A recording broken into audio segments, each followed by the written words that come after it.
Well, a big thank you, Will, for joining us as part of the sort of senior leaders in EdTech sessions that we're doing at the moment.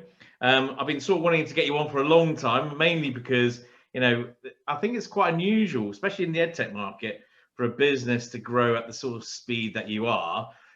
Ultimately, a lot of, especially new sort of, or relatively new companies, it takes a number of years to get up to speed and get to the point where the sort of size and growth that you've had. So my understanding is in the last 20%, 20 plus months, then you've ultimately got to over 600 customers, which I think most companies will be really pleased and proud of.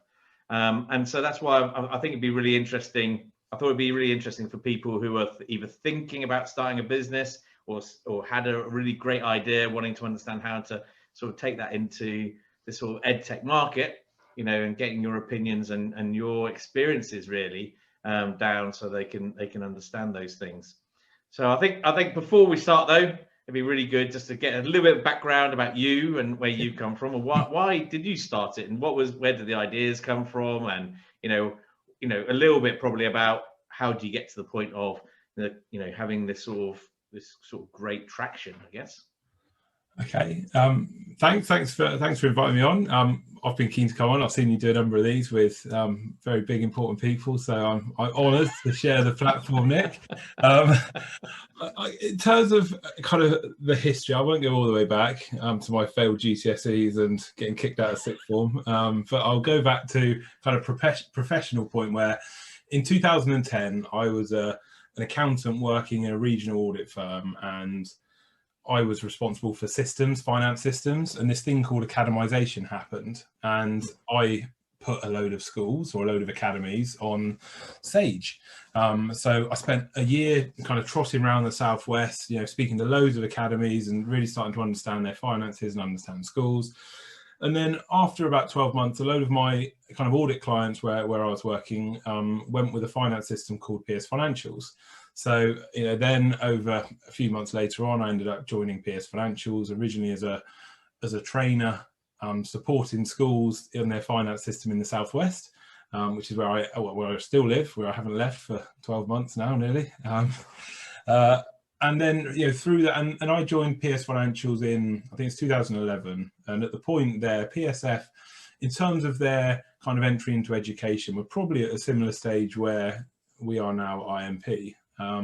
So over that 7-year period, I kind of worked my way through from trainer through to implementation to being responsible for product, and ultimately in the end I was responsible for both product and commercial aspects for the education business within PS Financials. So I've been around a long time in the space. So as part of kind of some of the answers to the question around the traction is, yes, it's been kind of 20 months or 22 months now with IMP. I've been in the space for 10 years and therefore got a strong network, and that's been helpful, though probably not as helpful as I thought it would have been. When I went from a position in PS Financials where customers were always quite happy to take a phone call from me because I could be quite useful, to not being particularly happy to take a phone call from me because it's like, oh, you're not a PSF anymore, so thanks, Will, but no thanks.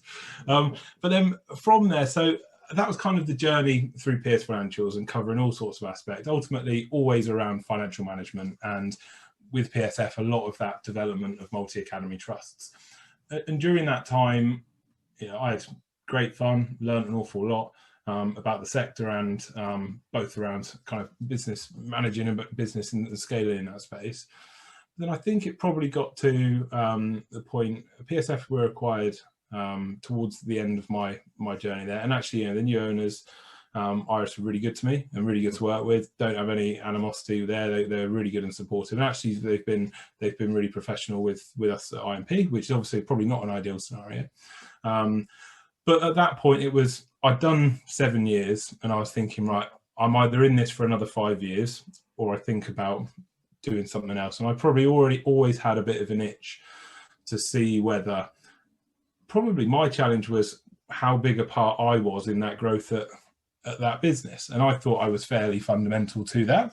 And I thought, let's see if I was, and let's kind of have a go on my own. So kind of always had that itch to do something on my own. And then I think the thing that that clinched it was, looking around at where the sector had come from and where it was going, and seeing that, budgets and finances were only getting tighter. And from all of that interaction with trust that I was having, understanding that their pain was actually, before it ever got to finance, their pain was around strategic planning and budget setting, the ongoing management of that, yes, but it was really way back at the beginning of their kind of planning process that was where a lot of their challenges were. And for me, as a really boring accountant, I completely got that. If the bit that I was focused on was the finance system, and that for me was the focus, but actually the setting of the plans and the ability to make those plans with various assumptions and what happens with these risk factors and when this changes and this changes, that was really exciting. And I completely got it. And I thought, well, actually, yeah, there's probably not a system that's perhaps doing what I'd experienced previously, perhaps outside of education, on a more enterprise scale. So we thought, let's have a crack. And yeah, here we are, 23 months later. So I don't know if that was over the top, Nick, or no, that's cool. That's brilliant. That's fantastic. And so I suppose there's two more sort of points. What one is, it sounds like actually you being in the role for a while and actually understanding, especially how schools are financed and what they need to do regarding the regulations and also what as you said, the pain points are. Then that sort of helped you understand the actual solution that you probably should need to develop. And I'm guessing, is it something where you feel now the product is 100% meets the needs and you don't need to build on that, or do you think you still there's still more to do, or where how do you get to the point of going to the point where we've got the optimum viable product? I'm comfortable that we're addressing the problem that we set out to fill. We've filled the gap that we felt that existed, and we're delivering all of the things that we wanted to deliver.